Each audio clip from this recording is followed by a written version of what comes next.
ப்ளவுஸை ஃபஸ்ட்டு இடுப்பு சைடு லைட்டாக மடித்து தைச்சிட்டு, ஏன்னா அது ஃபினிஷிங் இல்லாமல் இருக்கும். ஃபினிஷிங் இருந்தால் நீங்கள் அப்படியே அந்த 1 இன்ச்சுக்கு நீங்கள் வந்து மடித்து தைக்கலாம். ஸோ இது நான் வந்து ப்ளவுஸு லைனிங்கும் லைனிங் ப்ளவுஸ் இது. அதனால நான் வந்து அப்படி பண்ணியிருக்கேன். இங்கே பாருங்கள், நம்ம ஆர்காட் பண்ணியிருக்கோம் இல்லையா, ப்ளவுஸு வரைஞ்சி கட் பண்ணும்போது நம்ம ஒரு ஆர்காட் பண்ணியிருப்போம் இல்லையா, இடுப்பு சைடு அங்கே கரெக்டாக மடித்து 1 இன்ச்சுக்கு தைக்கணும்.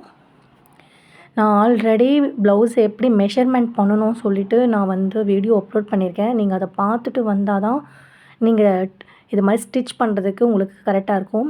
ஏன்னா நம்ம வந்து அங்கங்கே ஆர்காட்டு பண்ணியிருப்போம். அதெல்லாம் நம்ம வந்து ஜாயின் பண்ணுறதுக்கு உங்களுக்கு அந்த ட்ராயிங் தெரிஞ்சாகணும். ஓகே, இப்போ இடுப்பு மடித்து தைச்சாச்சு. இப்போது இடுப்பு டாட்டு பிடிக்க போகிறோம்.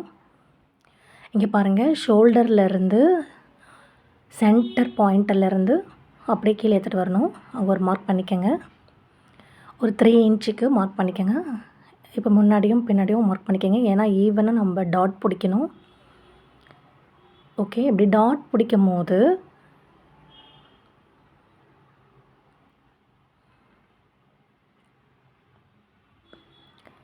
இங்கே பாருங்கள், இப்படி டாட் பிடிக்கும்போது அந்த மடித்து தைச்சிருக்கோம் இல்லையா, அது ஈவனாக இருக்கதா பாருங்கள். ஏன்னா மேலும் கீழே இருக்கக்கூடாது. ஈவனாக இருக்கும் போது தான் அந்த டாட் பிடிக்கணும். இங்கே பாருங்கள், கோன் ஷேப்பில் லைட்டாக பிடிச்சாலே போதும். கொஞ்சம் கிட்ட வரும்போது கிட்டி தையல் போடுங்க. அப்போ தான் அந்த கோன் பிரியாது டாட்டு. இப்போது இந்த பக்கமும் டாட் பிடிச்சிடலாம்.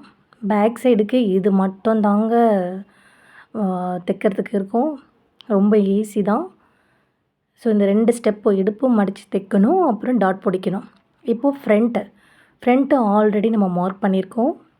அந்த கோனுக்கு வந்து நம்ம ஆர்காட் பண்ணியிருப்போம் இல்லையா, மார்க் பண்ணிவிட்டு அந்த கோனை மார்க்கை வச்சு நம்ம கட் பண்ண போகிறோம், தைக்க போகிறோம். ஏன்னா நான் வந்து லைனிங்கில் மார்க் பண்ணிவிட்டு ப்ளவுஸோட மேல் பாகத்தில் வச்சு ஃபுல் அட்டாச் பண்ணதுனால அந்த ஆர்காட்டெல்லாம் மறைஞ்சிருக்கு. ஸோ நீங்கள் ஒரு வாட்டி கட் பண்ணிக்கோங்க. ஓகே, அந்த ஆர்காட்டையும் ஜாயின் பண்ணிட்டு ஒரு கோன் ஷேப்பில் நம்ம பாயிண்ட் கொடுத்தோம் இல்லையா, அந்த கரெக்டாக அந்த பாயிண்டில் வந்து நிற்கணும். இது ரொம்ப பிகினர்ஸ்க்கு தான் சொல்லித்தரேன். ஏன்னா அவ்வளோ ஸ்லோவாக நான் வந்து ஸ்டிச்சிங் இதை வச்சுருக்கேன். நீங்கள் வந்து இதே மாதிரி கற்றுக்கிட்டா அவங்களுக்கும் ஓகேவா. இங்கே பாருங்கள், நான் மார்க் பண்ணதை அப்படியே ஜாயின் பண்ண போகிறேன். துணி ஈவனாக இருக்கணும். அங்கே பாருங்கள், இப்போ மார்க்கு கொஞ்சம்